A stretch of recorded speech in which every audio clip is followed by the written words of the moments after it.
Federal Drive is presented by GEHA, Government Employees Health Association, proudly providing health and dental benefits to federal employees and their families. Visit GEHA.com.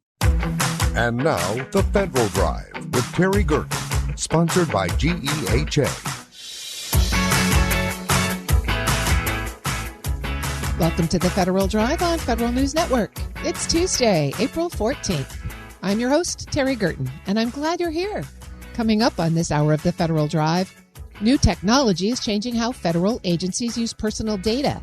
And this week, new tools aim to show what responsible use should really look like. Plus, as federal agencies rethink how data moves, they're also rethinking how ideas move, especially from the lab to policymakers. Those stories and much more ahead on this hour of the Federal Drive. We begin with this. The Centers for Disease Control and Prevention is giving employees with disabilities more flexibility to telework as a reasonable accommodation. CDC supervisors will once again be able to grant telework as an interim reasonable accommodation, while employees wait for final approval from the Department of Health and Human Services.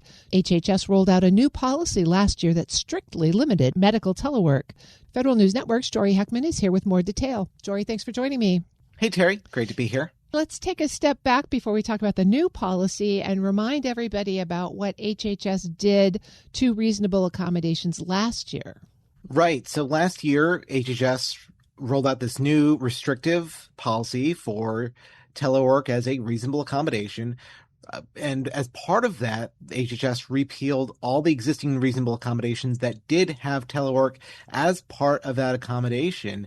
And going forward, the HHS said that it was only going to be at the assistant secretary level or above that would get final approval on those reasonable accommodations. And what's more, HHS centralized the whole process. So before this policy was in place, CDC, NIH, the other HHS component agencies, they would handle their own reasonable accommodations.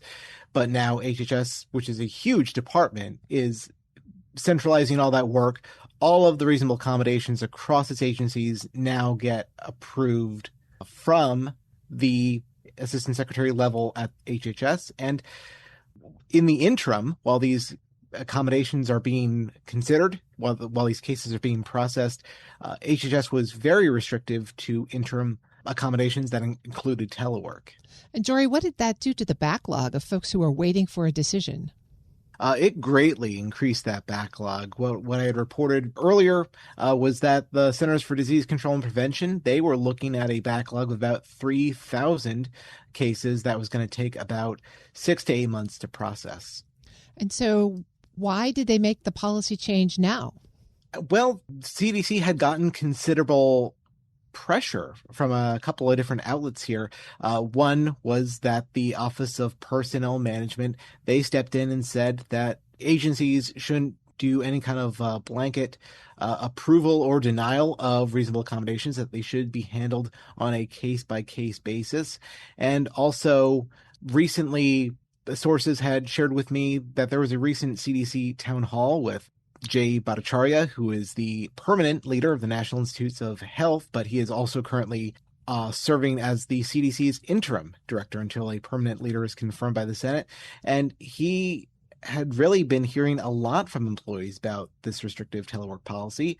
And he told employees in this town hall that he was going to speak to HHS leadership and ensure that there would be more flexibility on telework as a reasonable accommodation. Here's a small clip of that discussion. This is a vital function, right? We have to make sure that the reasonable accommodation requests are treated with the respect that they deserve. It's important to me to make sure that everyone at the CDC, no matter what your functional capacity, whatever disabilities you have, that you have the resources you need to do your work here.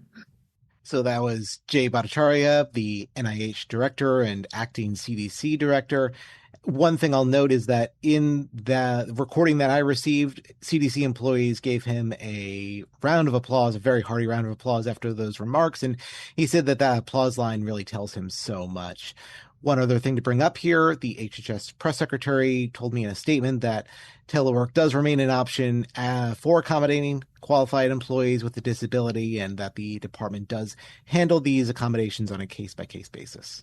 So, Jory, walk us through the details of this policy change. What can people expect to see?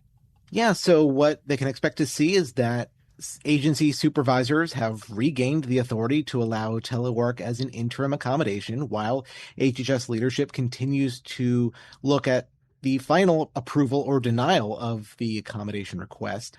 Up until this point, it's been really difficult for employees to get those interim accommodations. One thing that the department leadership had offered up is that they could use 80 hours of ad hoc telework that all employees get for non-medical purposes. You could use it for whatever you feel like. Beyond that, you could use unpaid leave under the Family Medical Leave Act, or use your annual leave, but there was not really a long-term solution for people who have chronic disabilities. And so that's the main change here, is that interim accommodation has been granted.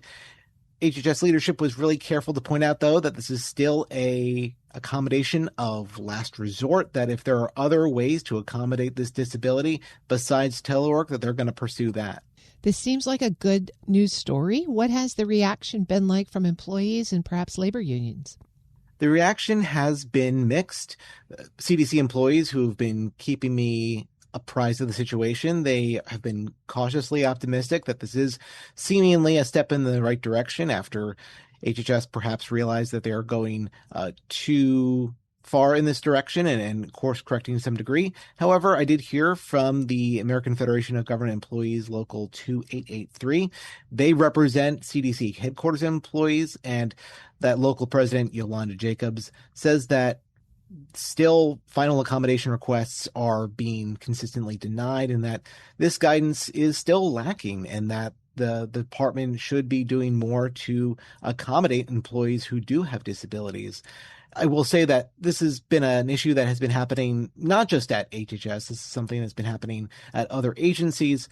And to that point, we did hear back in February that the Department of Veterans Affairs is following a similar model, that they are also consolidating reasonable accommodation requests for all of the department. This is coming from VA Secretary Doug Collins. He told employees in this February town hall that you won't see reasonable accommodations handled differently in California compared to West Virginia, that they should all be treated the same way, and that's the justification for this new centralization that's being stood up.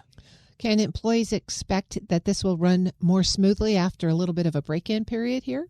Perhaps. I have been seeing from employees communication from HHS that is much more measured, much more, as they see it, considerate of their disabilities, saying that they are being granted these interim reasonable accommodations and that they're able to telework in the short term. But of course, they're still waiting, in some cases, months at a time to get a final hearing on their reasonable accommodation requests, something that will be the reality for them for the duration of their employment with this agency. That's Federal News Network's Jory Heckman. Jory, thanks for joining me. Thanks, Terry. You can find his full story at federalnewsnetwork.com. Up next, new technology is changing how federal agencies use personal data.